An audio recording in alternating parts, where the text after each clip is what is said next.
Excuse me. I'm going to see how all this. We're almost done. No worries. Okay.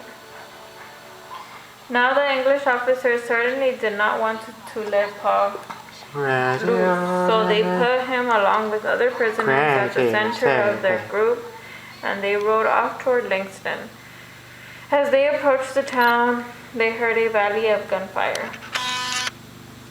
What was that? The officer said. Paul said it was a signal to alarm the countryside. With the piece of news, the English decided that they'd like to get back to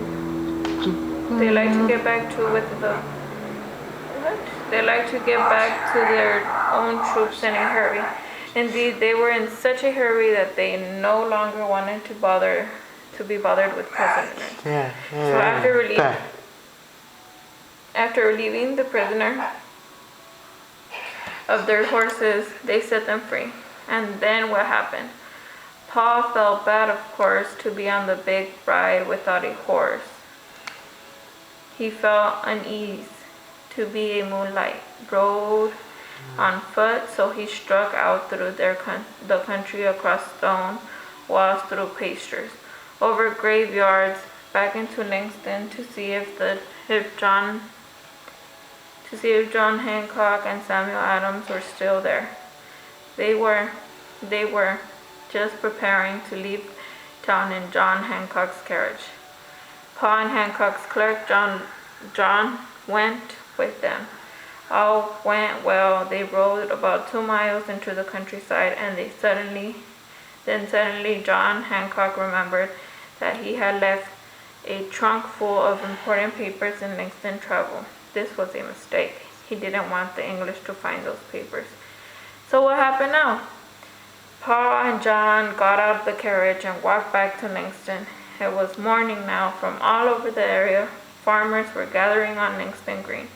As Paul crossed the green to the tavern, there were between 50 and 60 armed men preparing to take stand against the English. The troops were said to be near. Paul went to the tavern, had a bite to eat, found the trunk and carried it out, holding one end with John held on the other. As they stepped on the green, the troops appeared, and then what happened? So what did they do here? No, Paul sang up there onto the countryside. They were trying to take Paul to be a prisoner, right? Yeah. And then? Those are exercise.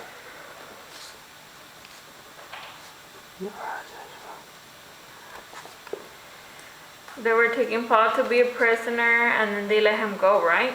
Yeah. Because they told him what was going on? Yes.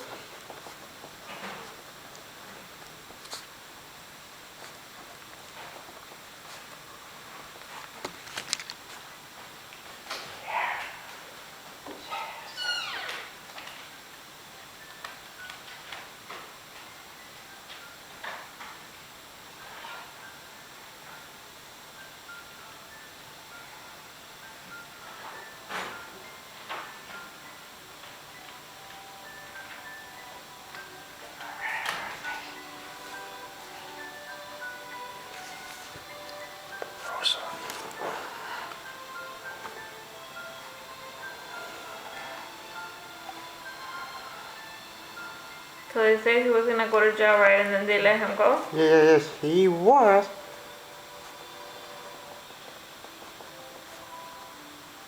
Yes.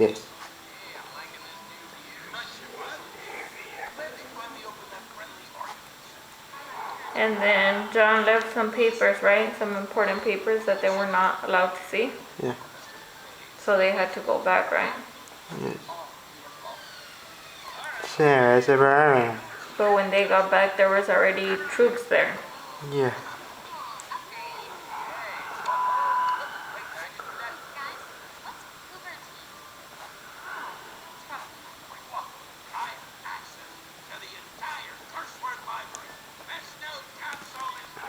Okay, here goes. Paul and John held onto the trunk. They walked right through the back and eyes, holding onto the trunk. They were still holding on when the gun was fired. They drew 2 guns, then a succession of guns firing back and forth.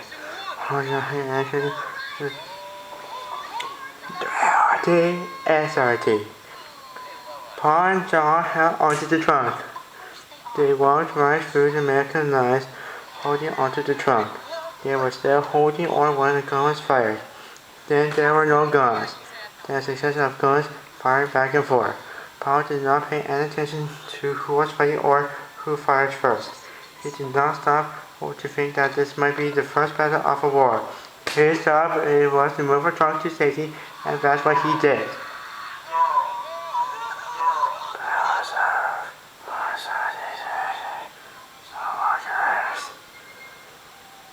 Yes, I remember Paul and John held onto the trunk. Why? To hide him, right? Yeah.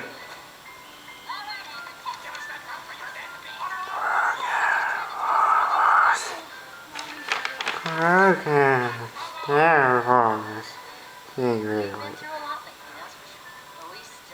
Next, there were two. Though they still shotgun fire, right? Yeah. After all, Riley's 12 now. What could happen? You see, supervisors and HD. Your turn. The battles of Lexington and Concord did, of course, begin the Revolutionary War, and there were victories for the Americans who had talked ever since about Paul's ride. Some things went well on Paul's ride, some things were poorly, but people have always agreed that to ride was a success. But now that the war had started, what did Paul do? Naturally, he kept busy. He rode express for the Committee of Safety, for which he would pay 4 shillings a day. He asked for 5. He printed paper money for the colony, engraved its official seal, supervised the setting up of the powder mill, learned how to make brass and iron cannon, and took part in 2 military engagements. One is Rhode Island, one is Maine. And the lieutenant colony in the Massachusetts, he was put in command for the fort of the Castle Island. Some things went well for Paul during the war. Some things went poorly, the same as always. At the end of the war, Paul was 48 years old.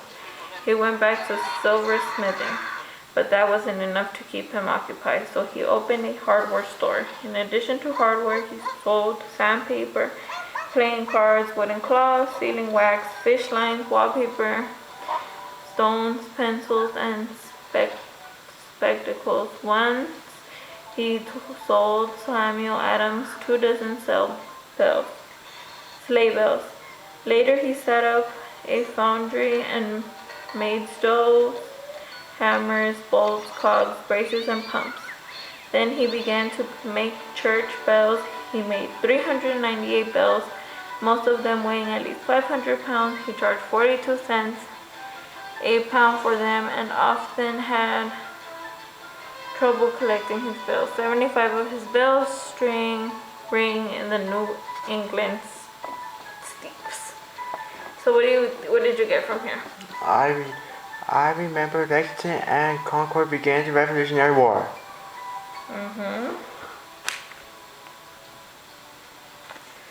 So they made what the war happened, right? Yes.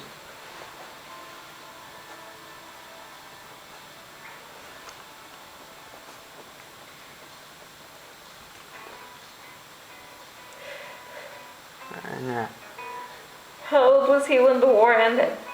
Paul Revere was 48 years old. Yes, I got it.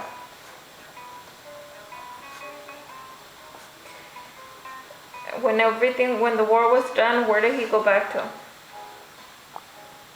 Okay. Yeah. He went back to silversmithing. But it wasn't enough, right? Yes. So what else did he do after? Calaveras SLT.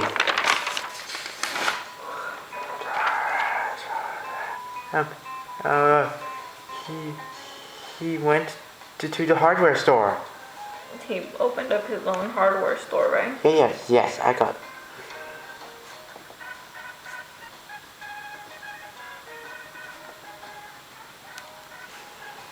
Then? He made church bells. Mm-hmm. Okay, your turn now. So later he learned how to roll a sheet copper, set up a rolling mill, and made copper sleeping for sheds. And when the dome of Boston's new State House was built, Paul gave it a shiny copper covering. But Paul Revere was not always at work. Sometimes he just dreamed, sometimes he would go back in his mind to days when he was Massachusetts' #1 express rider. Then, if anyone were around, Paul talked about his big ride. He even wrote out the opposite ride and heard, of course, but the writing looked sloppy. Boston was not the same as it had been when Paul was a young man. Oh, and I remember my example from page 277. Paul rolls a sheet copper. Mm-hmm.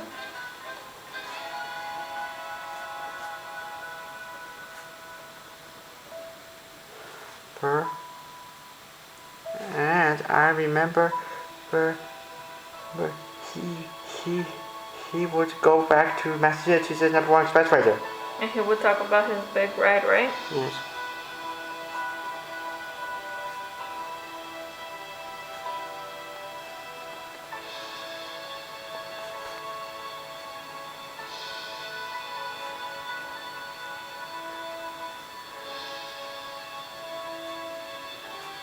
Okay.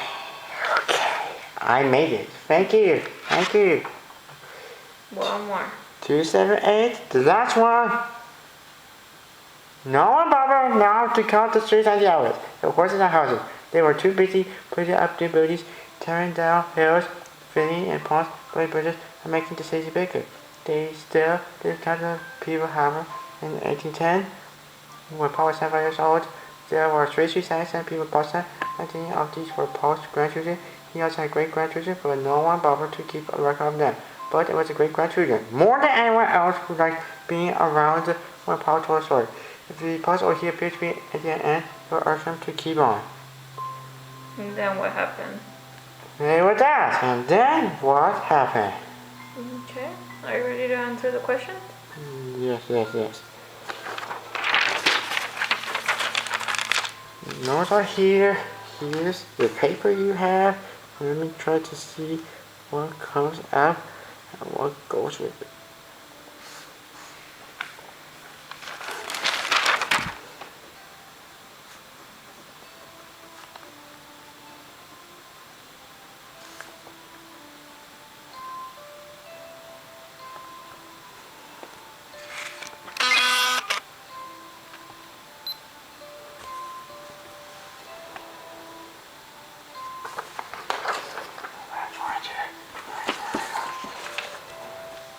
Which word best describes Paul Revere for you?